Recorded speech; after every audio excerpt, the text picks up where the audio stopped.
Recently, a man began to cough, have trouble breathing, and had some incredible fatigue. And so he said, I probably need to go in and get checked out to make sure I don't have COVID-19. He goes in and for sure he does have COVID-19. And that is just curious because he already had the vaccine. Now, it kind of makes sense to me that since we don't know the difference between male and female, maybe the medical community doesn't know the difference between a vaccine and a non-vaccine. But that's a topic for a different time. Just keep in mind that you, the medical customer, are the only one who loses because you pay for things that simply do not work or do not work as they claim that they work.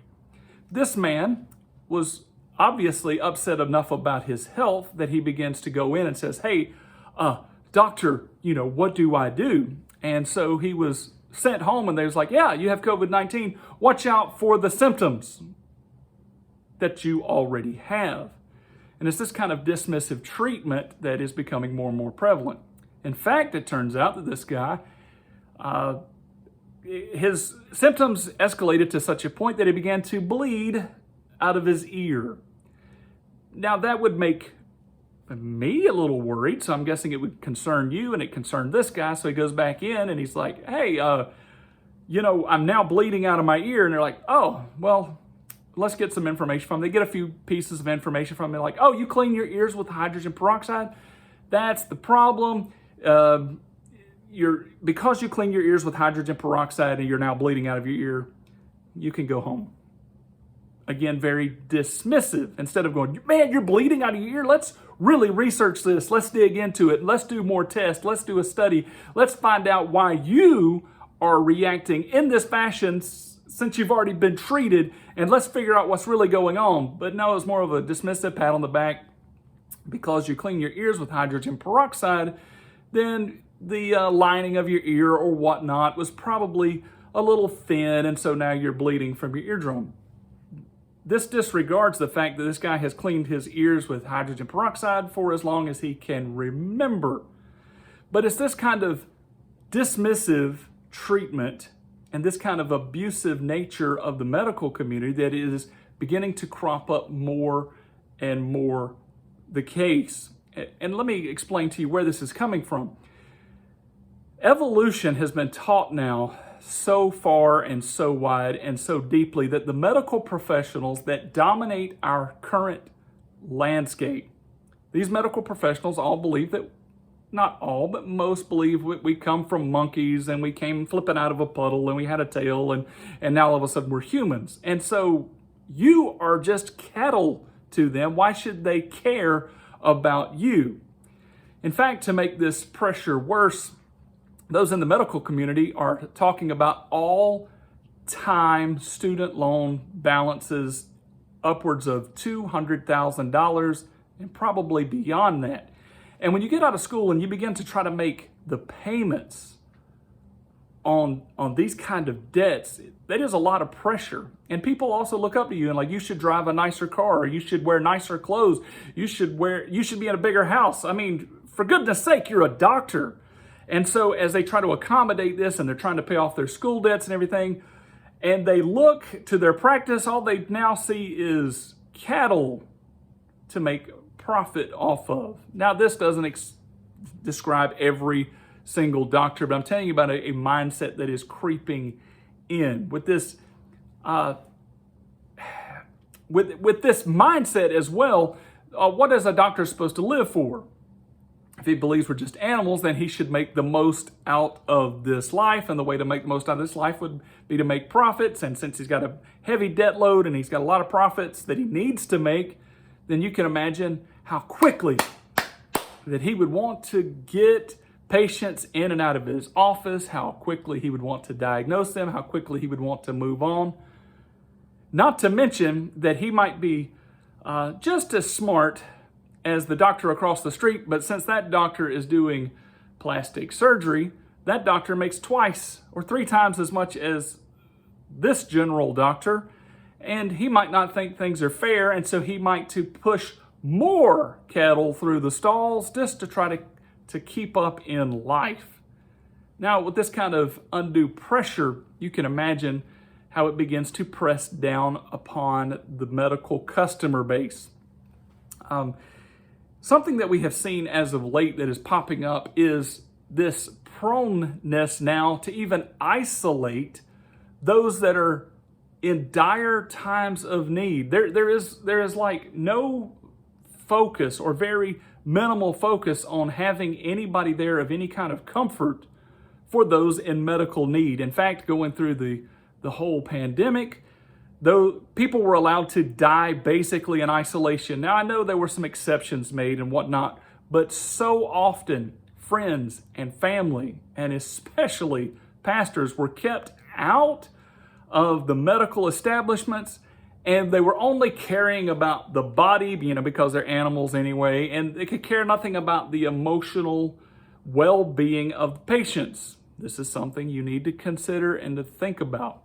Also, because of this heavy pressure and this evolutionary ideological mindset that's in the back of everybody's mind, there is this push towards things like, well, if this person has better insurance than that person, then I will actually treat this person better than that person because I don't really care if that person comes back because I'm making double on this person.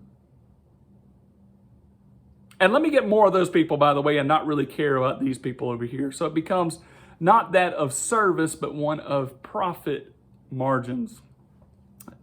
In this type of thinking also, it is becoming more common for the patients, for the medical customer, to be reprimanded for even trying to be educated on a topic that they want to bring attention to the medical professional. So they can say, well, what about this? The medical professional might respond with, did you hear that on YouTube? Did you look that up on Google? Like, you should leave this to the medical professionals. We are professionals. For goodness sake, we studied all of this. We know these things. There's nothing you can see that we don't see. Now, this totally sets aside the fact that heavy medical journals are posted online for everyone to see, and you have access to nearly as much information as a doctor, if not the same information as a doctor, if you're willing to read that deeply. But there is this reprimanding mindset of, hey, basically, let us do our job, and you just be the animal that we're fixing or whatnot. Along with this, there is becoming less of an individual approach towards each and every patient and more of a one-size-fits-all approach. We have especially seen that as of late.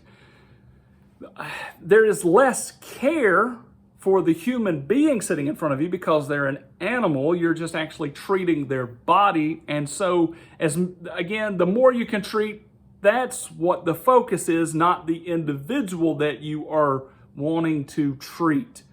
And so, you have to understand in this that people get marginalized. Not everybody fits. If this treatment will treat 99 people, there is one person that absolutely won't treat. It will not treat them. It will not work for them.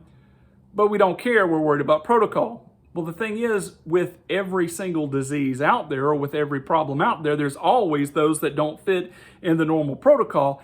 And so if we go with the protocol-only mindset, you've got to understand that the marginalized are going to be hurt more, and there's going to be more of the marginalized. Now, science in the medical community should actually be looking for anomalies and problems to solve.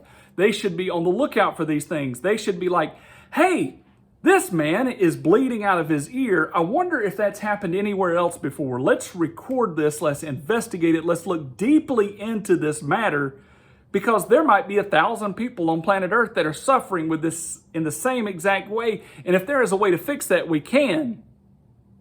But the approach is more like, hey, pat on the back. Yeah, that's because of hydrogen peroxide. Go home. We've got you covered in our average protocol system. And because of that, I believe there's actually going to be less and less breakthroughs. Now, for the Christians watching this video, I want to give you a call to action.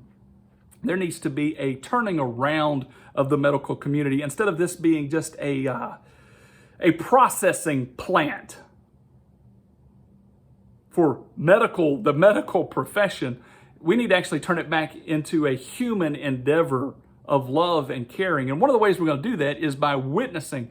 We need to begin to witness to doctors. Now, Doctors may be smart in their field, but they might not be aware of all the evidence against evolution, or all of the evidence for creation, or all the evidence for Jesus Christ existing. And if you begin to witness to them and present to them, some will become Christians. You also need to begin to witness to the nursing community, because this is infecting, that same type of attitude is infecting them as well. Like, we are the higher trained beast.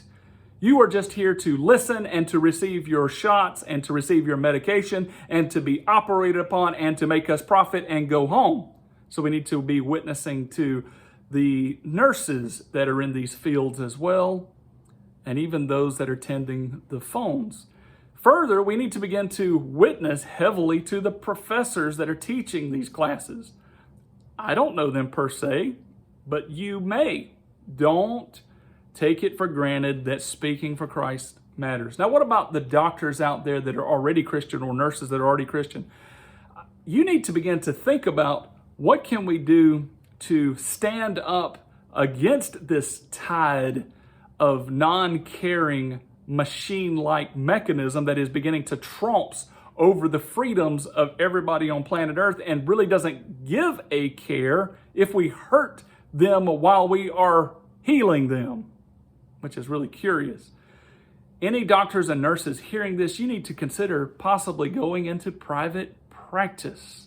You need to say, hey, I'm going to step on a limb, and I'm actually going to offer care and love with medical treatment. Now, I know that's harder to be profitable. I know that it is a strain, but now I come to everyone else watching this video. We need to fund Christian doctors. We need to fund Christian nurses.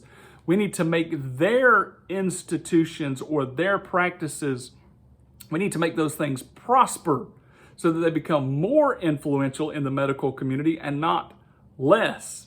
It is only then that we will turn this medical establishment around to the thing that it was originally created for, which was to care for individuals in totality and not like they were animals.